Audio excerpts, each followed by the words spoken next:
from Melody 100.7 FM, Ibadan, Oyo State, Nigeria. The time is 4 p.m. Please enter your secret number.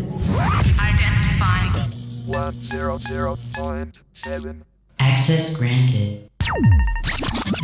Let's go. You're about to witness entertainment, skills, experience, and desire to rock a party like no other. Mind-blowing sound. Ladies and gentlemen, the party starts now.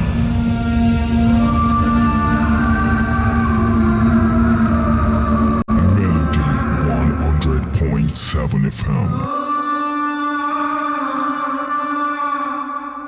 100.7. 100.7. 100.7. Melody 100.7. Newest radio station is 100.7. What's the big difference? We play anything like this. And this. And even this. A bigger variety with the biggest music library. 100.7. We play anything. Let's do it.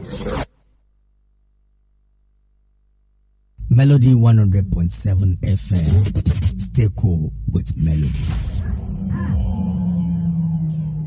100.7. 100.7. 100.7. Melody 100.7.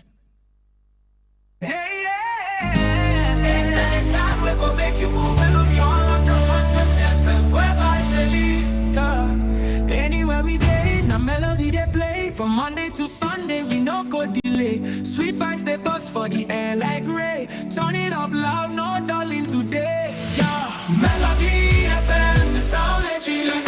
Now here we they dance, now here we they hit, we they hit, we they hit. From back on the wave, give it fire non-stop. 100.7, make we raise the rooftop. Oh, they're on the show, they run up. We station, they bust brain, they melody they run up. Down to the wall, we a lot of go. Catch the vibe, make you know.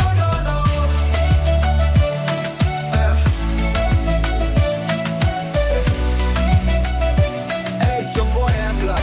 Boy, I'm true to Melody 100.7 FM, Ibadan.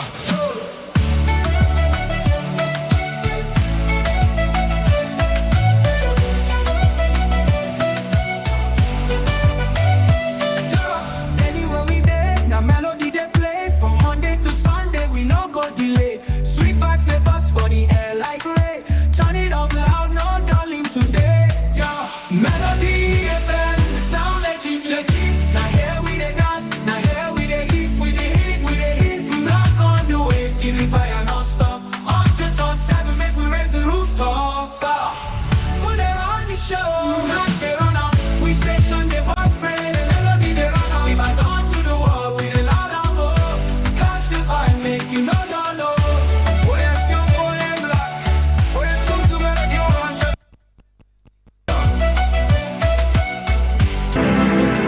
Most definitely. Our dear nation.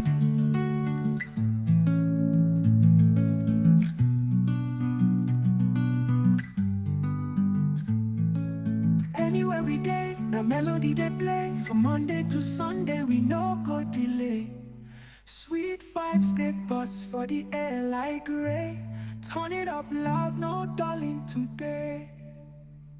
Go. Melody FM, the sound legit. Now here we they dance, now here we they hit, we they hit, we they hit. From black on the wave, give it fire non-stop. 100.7, make we raise the rooftop. Put it on the show, they run out. We station, they bust spray, the melody they run out. If I down to the wall, we they loud and go. Catch the vibe, make you know. We're too loud, we're too to Melody 100.7 FM, Ibadan. Yeah. We're too to Melody. Melody FM. Another beautiful way. Stay cool with Melody. Melody 100.7 FM. Stay cool with Melody. Google. If you go to Google now. Melody 100.7 FM. Stay cool with Melody.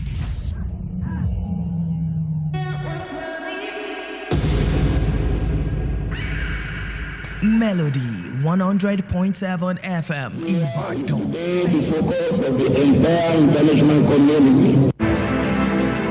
Most definitely. Our dear nation Nigeria is today the focus of the entire international community.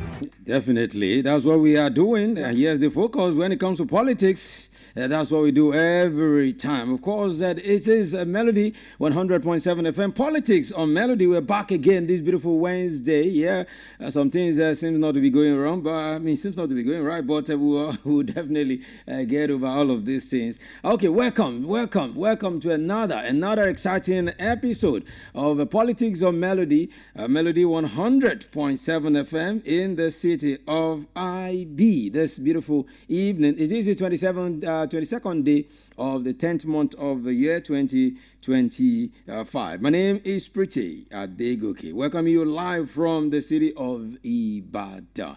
All right, on behalf of the team here, Nick Moses, Amos, Marcos, Timothy, I say welcome to the show. It's another time to be beautiful, to do something magnificent, this beautiful day on the show. All right, so welcome. Where we are going today is much. We have a whole lot of things to check out this beautiful evening. Yes. Nigeria, every day when we talk about politics, so many things to talk about when it comes to politics. And today, Sultan of Sokoto is talking, and there have been reaction concerning what Sultan of Sokoto says about social media. So people like Nike Adesoye should prepare their minds with what Sultan is saying. That means you might just be regulated. We'll talk about that in a jiffy. You hear from the Sultan what he is talking about. And of course, tear gas cannot stop us. But at the end of the day, tear gas, prum. I saw people running. I saw even Omo Wale running. You hear him this evening on what he feels about what happened there on Monday and way forward. Free Nnamdi Kanu and all of those things that he are talking about. And again, Omo Wale is also saying that, look, there's no need. There's no need to take any leadership of this country serious because they are all what? Use one bad language. I will not use it. And he's also saying those who are saying there's no need to protest because the matter is in court, they don't know what they are saying. They do not know what they are doing. And again, the ADC, the opposition ADC, they are talking. What are they talking about? So many things to talk about. They talk about the coup. You know, on Monday I told you, Wednesday I'll come back and I'm going to be telling you more concerning the rumored coup plotting. They said almost took place a few days ago. So the man who speaks for the ADC, the coalition that wants to unseat President Bola Ahmed Tinubu in 2027, his name is Bolaji Abdullahi, former sports minister in Nigeria, is talking this evening. What is he saying? You hear so many things. He's talking. So welcome, and welcome to the show. So many things to go this evening. But first thing first, we go to the happenings, talking about latest political happenings in Nigeria this time. That is how we always start it every time. What are the latest political happenings at this time? So welcome to the show. Once again, the finest is here. So let's look at some latest political developments in Nigeria. But somehow ASU, you would have heard that one, ASU has decided to suspend the strike. He is talking about the strike that has been going on for some days now. The Academic Staff Union of Universities announced the suspension of the strike that has been going on for they call it 2-week warning strike, but the 2 weeks would have ended this, tomorrow, but finally they ended it today. The national president of the union, talking about Professor Chris Piwuna, made this known and made the announcement in a press conference earlier today, where he said they've met. Of course, the decision stemmed from the meeting of the National Executive Council meeting, which was held overnight and ended by 4 a.m. this morning. So they had to end it. So he added that the union decided to embark on the strike due to the failure of the government to meet the demands on time. Now people are asking, have they met up with the demand? Okay, so we'll get to know what is the next line of action right now. But for now, they've ended the strike. So let's see what will happen next. Okay, now let's talk about ADC now. The African Democratic Congress has accused the ruling APC of engaging in political terrorism. Yes, of course, this allegation comes in the wake of the burning of ADC State Secretariat in Ado-Ekiti. Just 2 days ago on Monday, the party described the incident as a deliberate attempt to silence opposition voices ahead of the 2027 general elections. ADC spoke in a statement by spokesman Bolaji Abdullahi, alleging that the early morning arson attack formed part of a wider pattern of coordinated assaults on opposition figures and facilities across the country. Yeah, Bolaji Abdullahi has been talking. You will hear him again, of course, on the show as we move on this beautiful evening on politics on Melody. Still talking about political happenings. The leader of the indigenous people of Biafra, Nnamdi Kanu, yes, has concluded a private consultation with his legal team led by former Attorney General of the Federation, Kanu Agabi-San.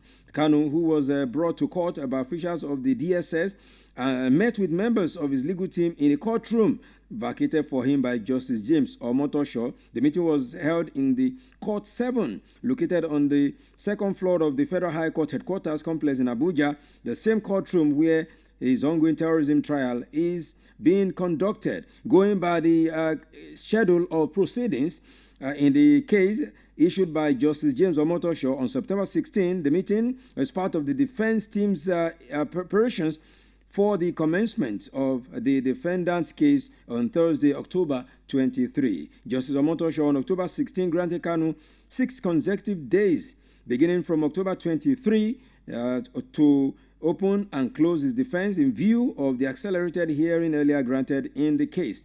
Agabi, who did not object to the 6 days granted by the court, however, applied orally for the court to grant Kanu's legal team an opportunity for a private consultation session with the defendant outside the premises of the Department of State Services. So Agabi said the defendant's legal team was afraid that his consultation with him, talking about Kanu, could be taped or recorded by the DSS. So that's why they were asking for a meeting outside of the DSS office. So Justice Omotosho granted the request and also acceded to Agabi's request that a private meeting with Kanu be held in the courtroom, during which only defendant and his lawyers will be present. So Justice Omotosho made that happen, and that was what happened today, exactly in the courtroom of Justice Omotosho right there in Abuja. Now, Anambra election is moving close. November 8 is the election, and the Governor Charles Soludo of Anambra State today informed voters how to deal with voters who are buying votes. Yes, how to deal with vote buying during the November 8 governorship election. What did he tell them to do? He urged the electorate in the state to collect money. Yes, collect the money from the buyers and the riggers, but vote him. Vote me, but collect their money, chop the money. And that's how they say it in Igbo land. Okay, the governor, who is an ABGA member and is seeking a second time in office, spoke the party's campaign rally in Anambra East local government area. So collect the money and, of course, vote for me. All right. Now, Edo North Senator Adams Oshiomhole has pleaded with his fellow politicians and lawmakers to stop using the unemployed to disrupt elections. The former Edo State governor said these are during today's plenary in the Senate. He added that in dealing with technology in elections, Nigeria must be conscious of hackers. And he also stated that he does not support conducting the election of the president, the National Assembly, and the governors on same day. That's what he said concerning that election. All right.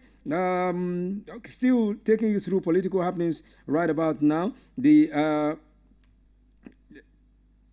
one coming through, the Northern Elders Unity Forum of the PDP has alleged that the minister of the FCT, Nyesom Wike, and his political allies are plotting to destroy the party and weaken opposition parties in Nigeria. The forum, in a communique issued at the end of its 18th general meeting, confirmed and reaffirmed his confidence in the leadership of the PDP acting national chairman, Ilya Umar Damagum, and the others condemned that what they describe as desperate moves by certain members of the parties to derail the forthcoming national convention in Ibadan, and of course here in Oyo State. What will happen? We do not know. Will the convention still hold? Is a question that many people are asking, because it will be, according to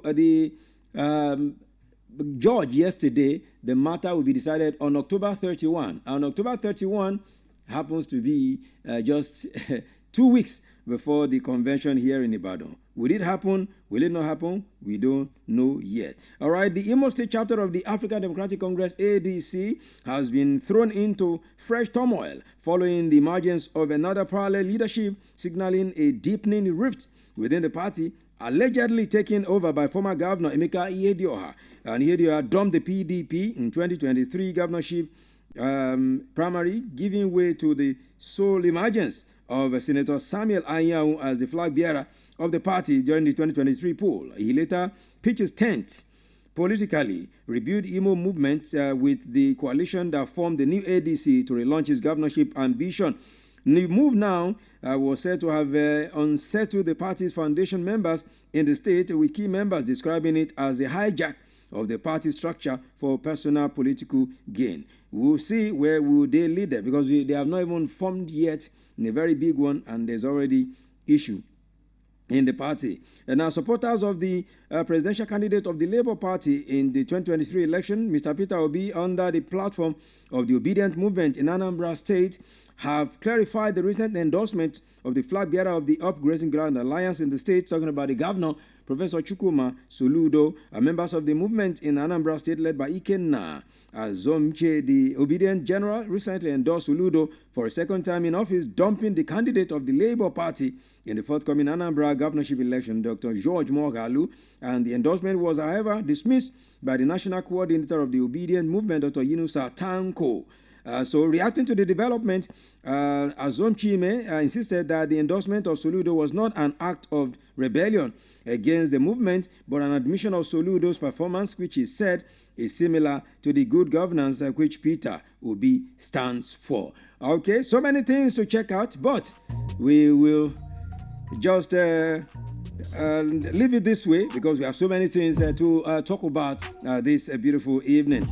All right, so let me be taking you to some of the things we have for you this evening. Those are your latest political happenings at this time.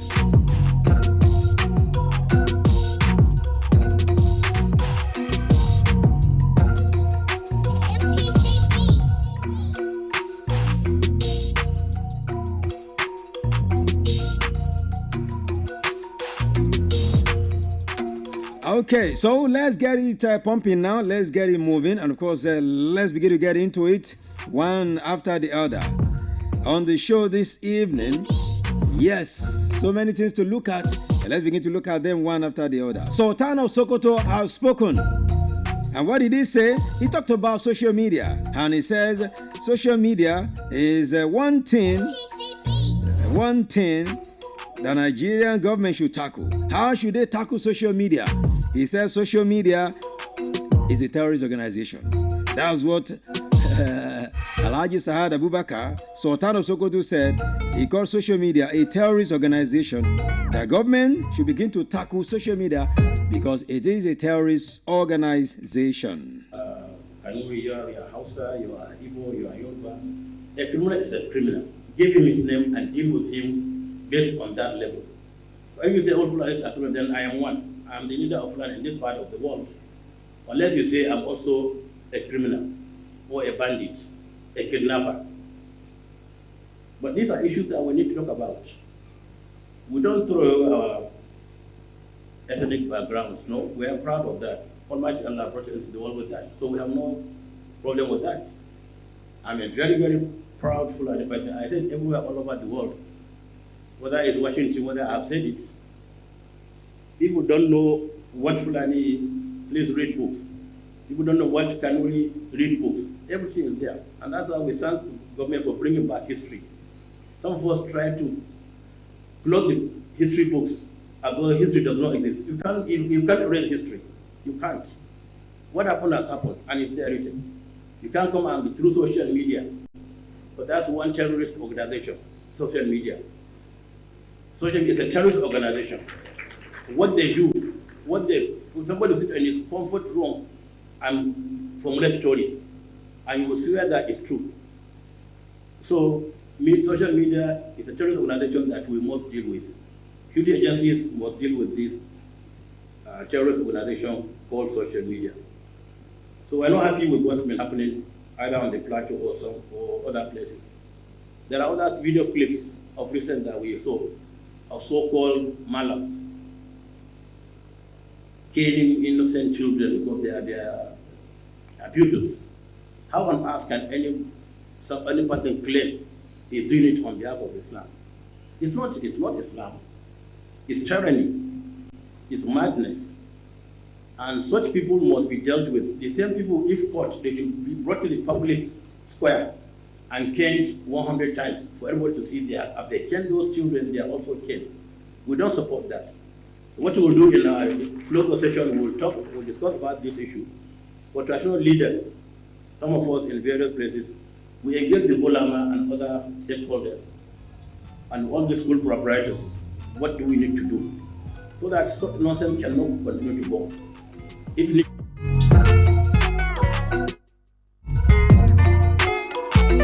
You heard him right there. Terrorist organization is social media. That is what the Sultan of Sokoto is saying there. Social media is a terrorist organization. I mean, he's been getting reactions online. Some people, Nigerians, divergent views everywhere. What do you make of it? We'll get to that as well. Because he feels social media, government should start thinking of regulating it. And some Nigerians have said, Baba, don't say that. How can you say they should regulate social media?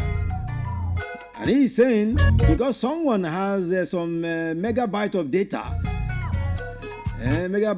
subscription, he can just hide in his room and concoct one story like that. And before he say Jack, it's causing trouble everywhere. So what do you make of it? We regulate social media or we let it be? Tomorrow, we'll also look at it in the People's Assembly. Now let's talk about what happened on Monday. Yes, in Abuja, where the protest led by Omoyele Sowore took place on Monday. And you know what happened on that Monday? There were issues when the protest started. The police went to them and told them, look, vacate this place. And they said, no, you cannot stop us. It's our right to have legitimate protest. Police told them again, vacate this place. They said, no, you can't stop us. Even if you want to fire tear gas cannot stop us. That was what they said. Tear gas cannot stop us. But at the end of the day, whether tear gas stopped them or not, you can judge by yourself because I saw some people running at the end of the day. Okay. This is how it started. This is how it started.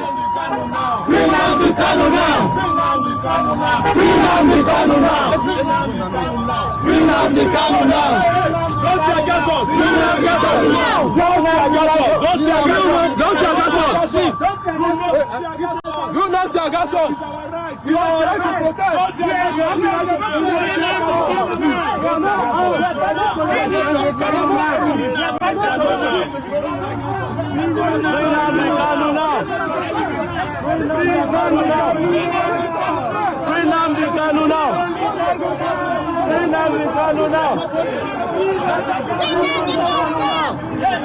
It was as if they used their own mouth to invite tear gas, because before you could say Jack, when they were shouting, don't tear gas us, don't tear gas us, when Omoyele Sowore was saying it, don't tear gas us, the next thing we heard was some unpleasant situation. Tear gas cannot what? Tear gas cannot stop us. They were shouting, and police said, okay, you want to dare us? No. This is what happened.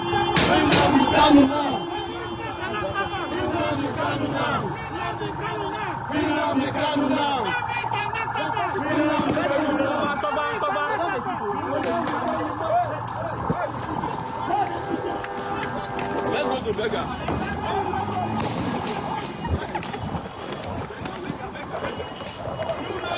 And that was what happened.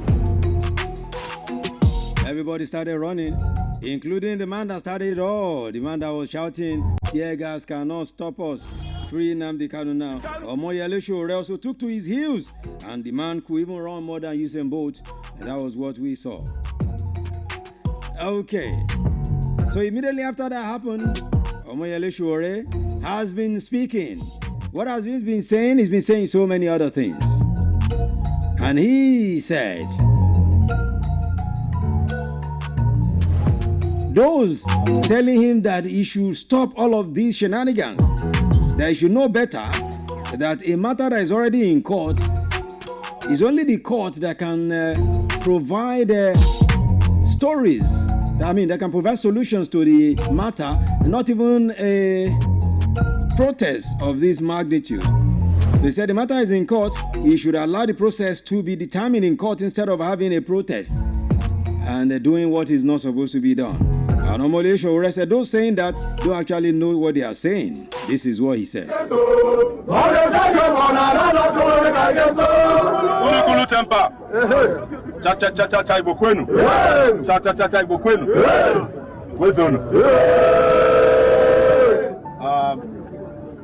have been on this now for the last 2 weeks, and that was the time that the God said all of us must become wise. And at the time for justice is now. When it started, if for those of you who have been following, I started by contacting Southeastern leaders.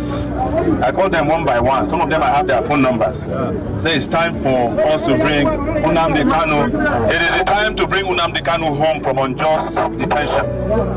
Some of them say they will call me back. Till today they have not called me back.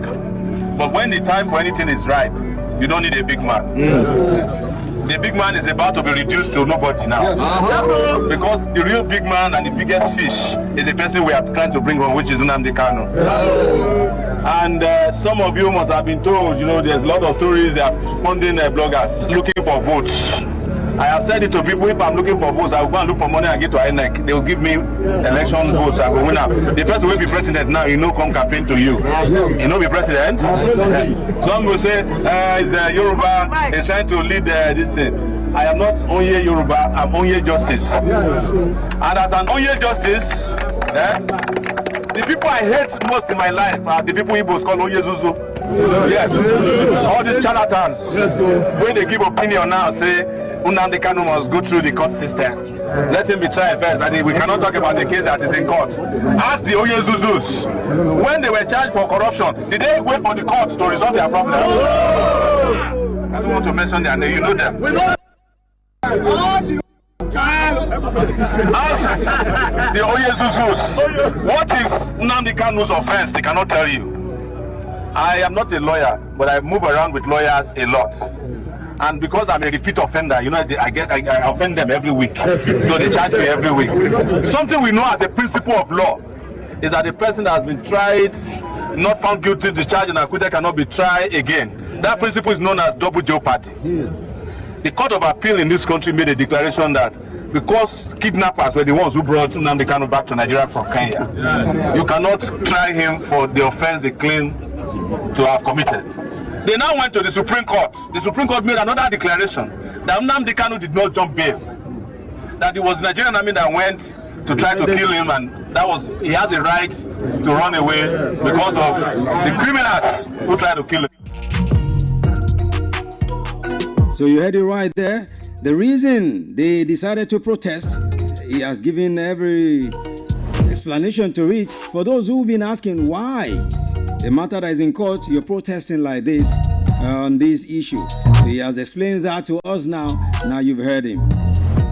Now, some people have been asking again, why would a lawyer join protests? A lawyer that should know better. Talking about the lawyer of Nnamdi Kanu, Aloy Ezemakor. He's in detention now. They detained him alongside Nnamdi Kanu's brother for participating in the Monday protest. So the man is in detention now. So people have been having different views. Some people have been saying, the man also erred. How could he have been part of a protest knowing fully well that he's a lawyer and he should know better? While others are saying, why not? Just as in the Showore explained there's nothing wrong with that. So very shortly, I'll be joining, somebody all the way from the United Kingdom. Yeah, he's a legal luminary, a barrister of law. All the way from the United Kingdom, we'll be talking. I'll be asking him the question, as a lawyer himself, who has seen it all, been here, done that. Is it right for Aloy Ezemakor to be part of the protest, being the counsel to Nnamdi Kanu? We're coming to that very shortly. I'll be linking up with him from the United Kingdom. But quickly, let me also wrap up this segment by also talking about what Sowore said when he said he wasn't scared. He wasn't scared of anybody. He said he's not scared of anybody at all. He doesn't know. He doesn't. No matter who, no matter what they are doing, he's not scared of anybody. Okay? So, this guy has a way of always talking. He says he's not afraid of any gimmicks by the people in government because, as far as he's concerned, they do not care about anybody and he doesn't care about them. In fact, he called them plenty names. Whatever they can do, we have been there before. So, I say, let's go again. Nothing. Yes, but I must also say that it breaks my heart that more and more foolish people are in authority in this country. Anything that you did that didn't work last time, change your strategy. How can the DSS become the reputation police for the president of Nigeria? You understand? And if you want to defend the reputation of a person, defend the reputation. The man himself cannot even. That's Tinubu himself. He cannot challenge what I've said about him. So, but the DSS, they have no work. And where they have work, they don't want to do their work. Their work should have been to be pointing to us where there are terrorists, bandits, and kidnappers across. But they know, but they prefer that the criminals are reigning in the country. And that you are asking me to retract my statement on the president. So he has continued to talk. He said he will continue to talk and nothing will happen and he's not scared of anybody. That's Omoyele Sowore there. In case you're wondering, why am I putting all of these on the show today? There's a reason for that. The government have said Sowore is not serious. Nobody takes him seriously. Now you see, if he's not taken seriously, why was he able to gather all of the people he gathered for the protest on Monday? Begin to ask yourself the question. Maybe those in government should begin to ask themselves that question. That's why I decided to use all of these things today, so that they will know. If you say someone is not taken seriously, that is a fool, as they say. Now you know. Okay. All right, let's quickly round up this side of the conversation now, because there's something I also want us to talk about. Well, let me see. I want to get straight to the UK now. Let me ask whether, as someone who knows about the law, it is right for a lawyer to be part of such protest on Monday, being the lawyer to the man who is standing trial. I'm talking about the lawyer, Aloy Ejimakor. Okay, I have all the way from the United Kingdom now. Yes, Barrister Femi Adeniton. Barrister Femi, are you there? Yes, I'm with you. I can hear you. It's good to have you. Good. I'm sure it's evening there too, or is it afternoon? Anywhere it is. It's evening. Good day. Let me say good day to you, so you can fill in the gap. Yeah. How are you doing, my brother? Yeah, I'm fine. The finest. Is it? Well, we thank God. Now let's quickly talk.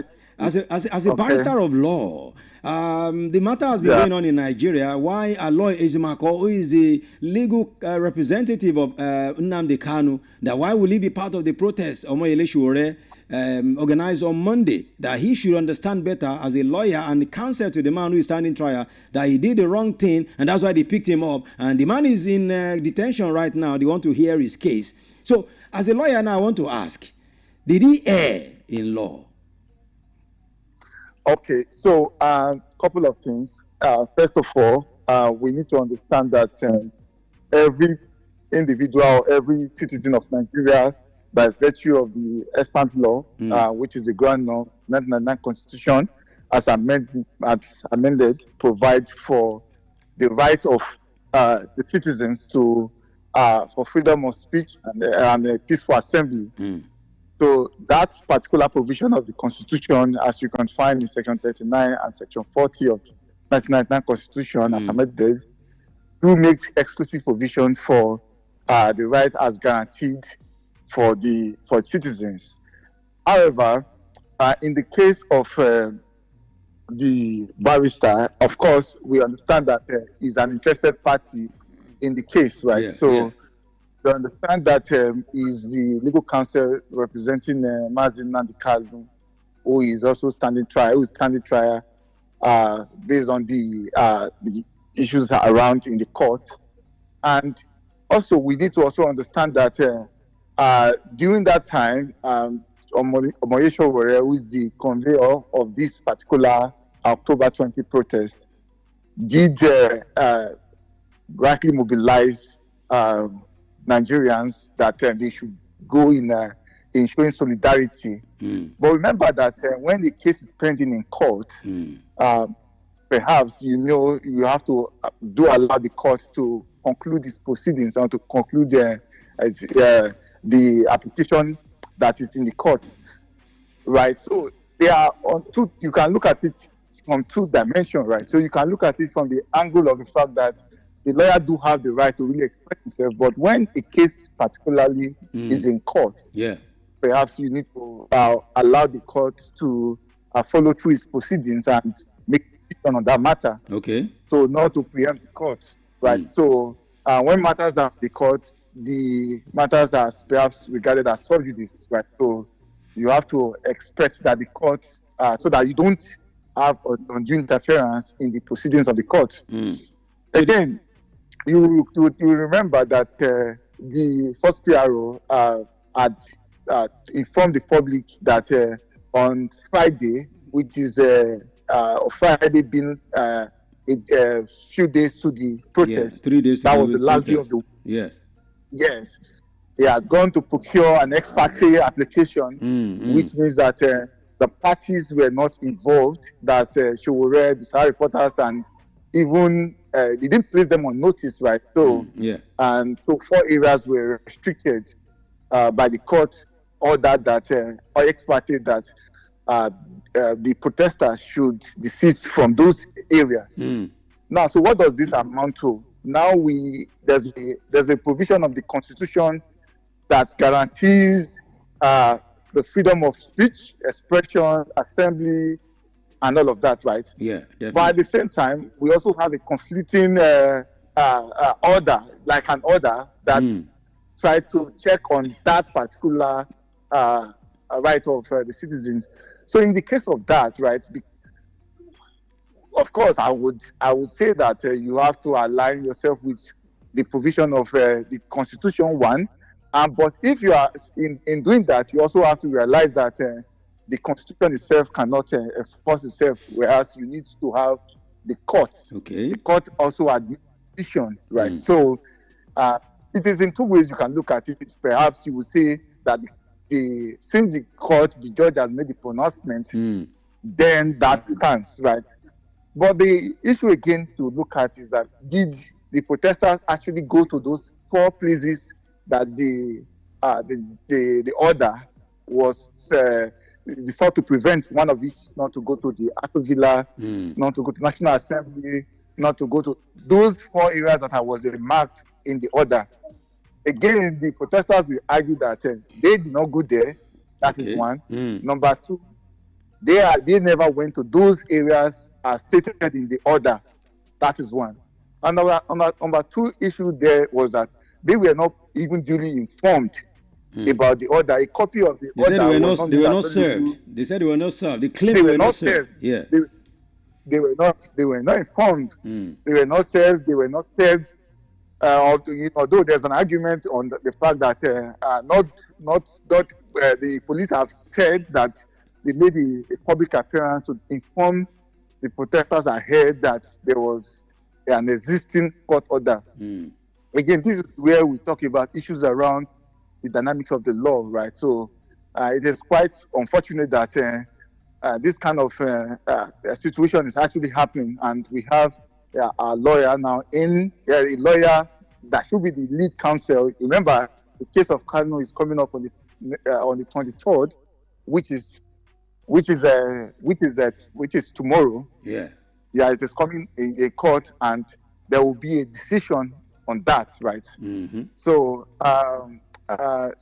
again, this is something that we need to look at. What is the what is the position of the Nigerian Bar Association regarding this the issue, right? So yes, but this is just my own initial thought, a take on that. If you have a further question, I would be happy to respond. Okay, all right. So in a nutshell, is neither near here nor there. So the man has the right to do it, and at the same time, as a lawyer, he should understand better. That's what you're saying, right? Yeah. As for me, I feel that the right to protest, number one. Remember, Showea even had to go to the police to submit a petition, submit a request that needs a police protection ahead of the protest. So the police essentially were duly informed of the protest. Yeah. Remember, there's an existing, the Supreme Court even made a decision, the IG of police and the AMPP, there's a particular decision on that. We even said even the right to protest is the constitutional right of the citizen, and you don't necessarily need to even have a police permit, particularly to make protests, right? Yeah. But let's assume, without considering that truly that protests sometimes will come with some kind of consequences around should I say now that it can amount to violence, right? But whether or not it amounts to violence, this is not even the issue, because Chiwere and the group have duly informed the police. Yes, they have informed they've informed how do I call it? They informed the people, the police about it. Right? Yeah. The people involved, the concerned parties involved. Yes. So when we look at it from that angle, then we say that yes, of course, the way at which the police also have handled the issue, it's not properly. It's not. Okay, so this man that has been Aloy Ejimakor that is being held now alongside the brother of Nnamdi Kanu. So in law, are they being held appropriately, or they are being held illegally? Oh yes. Okay. Now, to answer that question, are they held illegally? Of course, if you look at it from any angle, the position is that for those who believe in the act of protest, feels that the detention of the council is held illegally, right? Because if you look at the fact that he is expressing himself, and one of the reasons why he had issues around that his detention was, he had issues because previously, remember that the Nnamdi Kanu as a person, while he was in detention, he was granted bail by the Court of Appeal, even had made the decision on to allow him to be discharged, right? Yes. But he still feels that he does not really have, maybe perhaps he still feels that there's a need for political, how do I call it, interference in this kind of a thing, right? So to answer your question correctly, right? Yeah. I would say that it is legal because, of course, the police would say that they're exercising their right to enforce the court order.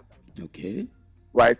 So because the court order has made the pronouncement, and once a court has given its order, it ought to be abided by. It also be complied with, and the court perhaps may have to use all reasonable force or all reasonable. The police is one of the institutions that is prescribed by the law to ensure that whatever order comes from the court is being complied to. Are you following me now? Most definitely. So definitely. That one, yes, the arrest on that case was because if it has been established that in those 4 areas, a mark that has been established in the court, in the order, was where the lawyer went to, and then we will say that the arrest is in order, that is illegal. It was well done, but it is legal. Okay. But if the lawyer did not even go to those areas as stated in the order, and the arrest was done, perhaps that would have been a compromise of that might be need for further interpretation, right? So that means there are So, all these things. yeah, but All these things have political undertone. Well, before I let you go, Barrister, people have been talking about the president. They said, I mean, if there's anybody you know that has been in a higher position in Nigeria that has been part of protests in the past, it is this man called Bola Ahmed Tinubu. I mean, you remember from year 1990, before 1999, during the Abacha era, he was part of all of the pro-democracy protests. Even in 2012, protests of subsidy under Jonathan. But right now, they said he's more or less like he wants to cage the people so that they will not use their own the power of freedom that they have to protest. That this man wants to cage the people down.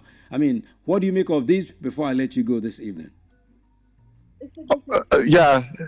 Okay, can you take the question one more time, please? I said, I mean, people have been alleging that this president that we have now is a man that has been part of, before he became the president, a man that has been part of several protests in the past, from the days of the military, even in 2012 against Jonathan's government when they were talking about subsidy removal. But they said today is like it's clamping down on protest in Nigeria.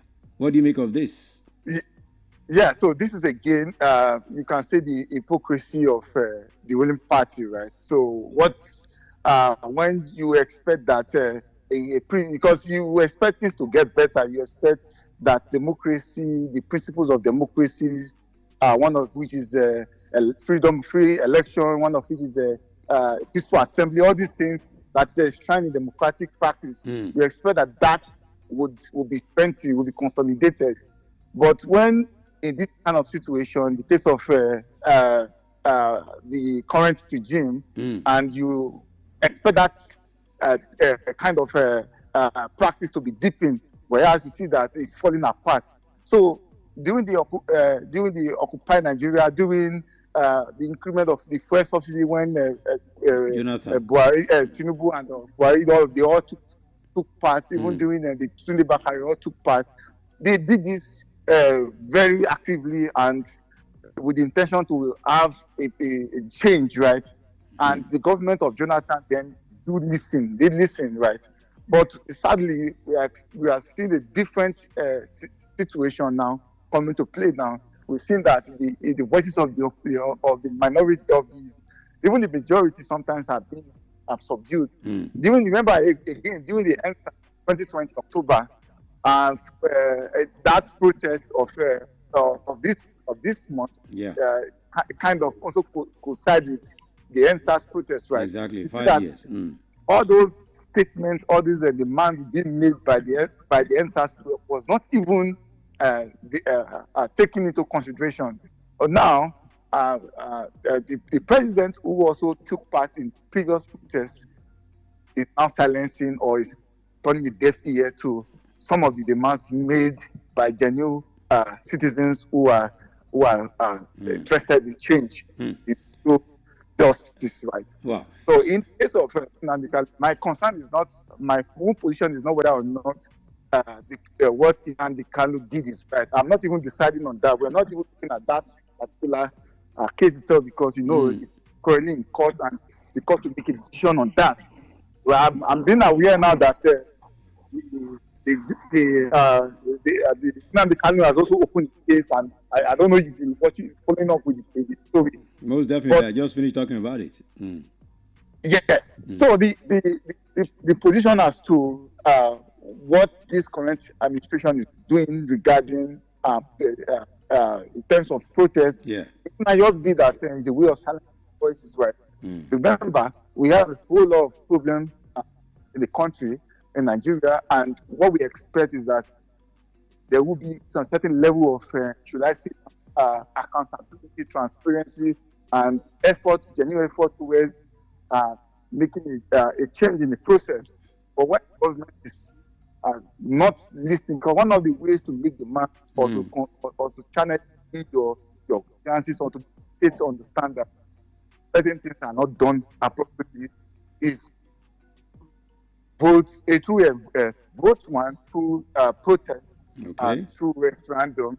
So you use various legal channels, and the protest is one of the One of the ways. Recognize, yes, of okay. instituting your grievance and passing up your grievance to the states. Okay. And the government should take cognizance of those genuine concerns that are being made.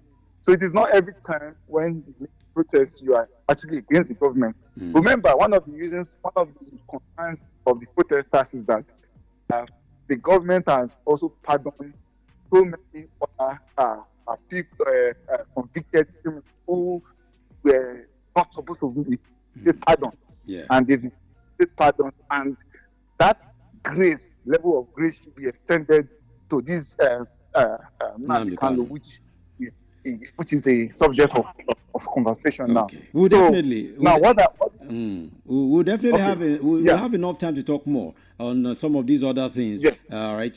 Subsequently. Yes. But let me allow you leave now, Barrister. And I know you are a very busy person, so I can wrap up the show. Thank you so much, all the way from the United Kingdom, Barrister Femi Adenito. I appreciate your time. I know you oblige me next time I call on you for us to rub minds again. No problem. Yeah, that's fine. Thank you so much. Thank you so much. God bless you. Yes. Barrister Femi Adenito there. You heard what he said. We should begin to look at the fact that protest is one of the legitimate means of letting the government know that things aren't going on the way they should go. Okay. So many things to still look at this evening, but time is running out. But let me quickly tell you something that played out at the floor of the Senate. Yes, during a deliberation on abortion bill, which is making some people to ask the question now, is Natasha still being punished by a colleague? It's like they don't want her to speak at all. What is going on? What a going with Natasha? And this time, it's not even the Senate president. It is Adams Oshiomhole, Senator representing Edo North. Take a listen. Watch football. Take a listen for you to know what happened, what really took place at the floor of the Senate when deliberations were on yesterday. Say aye. Those again say nay. The ayes have it. Mr. Senate President, please, may I speak? I'm a woman, and abortion has to do with women. It's very important, sir. Let us go to clause. This has been stepped down in totality. Yes, you distinguished senator. Distinguished senator. This has been stepped down in view of the conviction, but if you have anything to add, you can say. Thank you very much, sir. Senator Natasha Akpoti-Uduaghan, Kogi Central. Sir, this borders on abortion. And yes, Senator. Your mic. Mr. President, we have been tutored over and over that when a matter has been concluded and you have dropped the gavel, in this particular case, to allow for more conversation, if you grant exemption to distinguish Senator Natasha, then you must extend the same extension to us, in which case our rules will become meaningless. I think the rules should be obeyed. We have said more discussion, which allow her to make any input, and I also intend to make more input. I think that is the whole essence of deferring it. To continue the debate, many of us will rather debate it here. So I think my distinguished sister should agree that these are the rules, and those rules have to be followed. If you begin to exercise discretion of granting exemption here, you have to grant exemption there, and here we shall have no rules. Okay, I think the rules should be fair, and they should be applied the way you have done, even when I try to... Distinguished Senator Adams Oshiomhole, I must add that I'm not a spirit to know what the senator wanted to say. The senator said, I want to say something. But if I knew, I would have referred her to Rule 52, sub 6. Rule 52, sub 6 says, it shall be out of order to attempt to reconsider any specific question upon which the Senate has come to a conclusion during the current session, except upon a substantive motion for rescission. So since the Senate has come to a conclusion and has stepped down this, it shall be out of order. So I rule Senator Natasha out of order. That's the situation right there. The question now is Senator Natasha still being haunted? Or is it that she too doesn't understand the rule? We'll have enough time to talk about this subsequently. Well, let me be dropping the anchor this evening. For the interview with Bolaji Abdullahi, Malam Bolaji Abdullahi, I'll take that subsequently, okay? You know, once we begin this like this on the show, so many things always in it. Thank you so much for being part of the show, Politics on Melody, POM. Big up to my girl, Nikki Adesoye. I mean, very, very helpful this evening. All right. So to Timothy, and of course, Amos 33. Let me have a breather for an hour. I'll be back at 6 p.m. for the cruise show. Thank you so much. My name is Pretty. You call me the finest. Let me leave way now for Koto Dapo, and I'll be back at 6 p.m. Good evening. Continue to enjoy every bit of what we give you right here.